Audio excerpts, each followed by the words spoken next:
Good evening and welcome to Diplomatic Watch. I'm Daniel Kibet. In diplomacy, human rights are increasingly shaping international relations. Today, we examine a case that highlights the tension between sovereignty and accountability.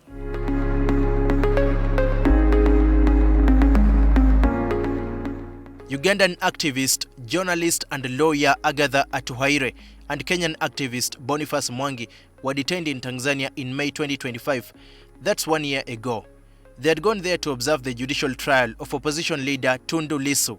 They endured what they describe as torture and sexual assault by Tanzanian police. Let's hear directly from survivors themselves.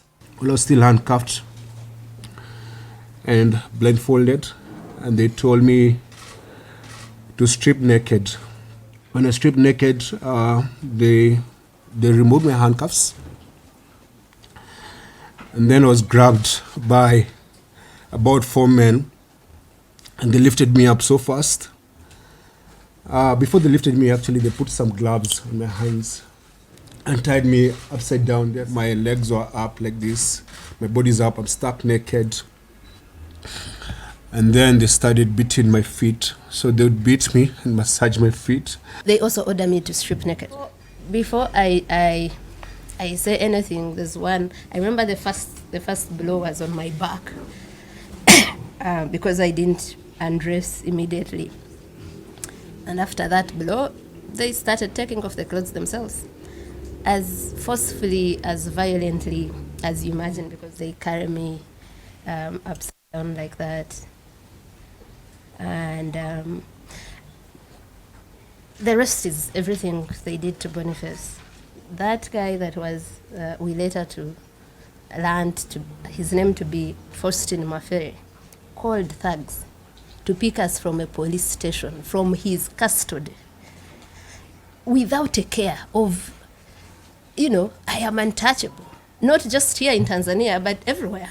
On May 21st, 2026, that's just 3 days ago, the United States designated Senior Assistant Commissioner Faustin Jackson Mafwele for gross human rights violations. We spoke with Agather Atuhaire about what this US sanction means to her personally and whether it can bring real accountability inside Tanzania.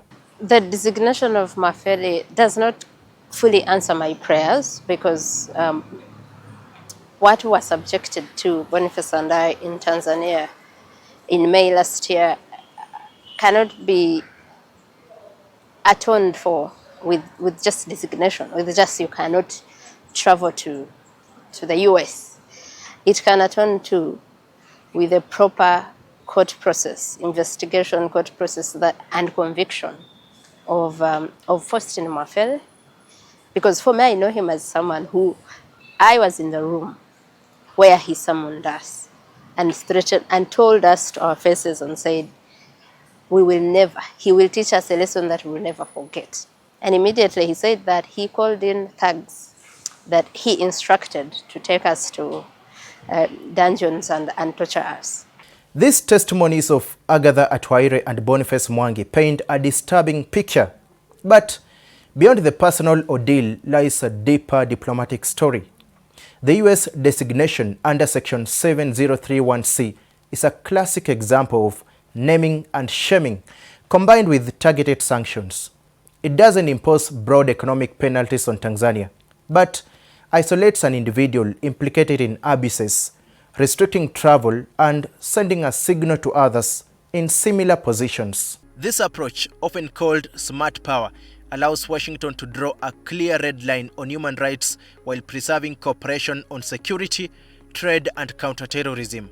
But the real test is whether Tanzania investigates and holds its officers accountable. The Tanzanian government will not do anything, because Faustin Mafwele was not working alone. When I was disappeared, after I came back 5 days later, because even me in those dungeons, in that ordeal, there is a way I thought that maybe the president didn't know about it. This is these are overzealous officers that have led us to here. I was shocked when I came out and people were telling me that the president actually issued a statement to justify what had happened to us. I am looking for relief, for remedies outside of Tanzania, maybe regional and international bodies. This action sends a signal across East Africa. The international community is watching how activists and observers are treated. It may also prompt other partners to review their engagement with governments facing similar scrutiny.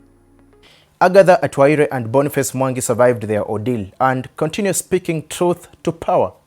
As East Africa navigates its democratic journey, diplomacy will continue to play referee, balancing sovereignty with universal human rights standards. That's all the time we have. I'm Daniel Kibet.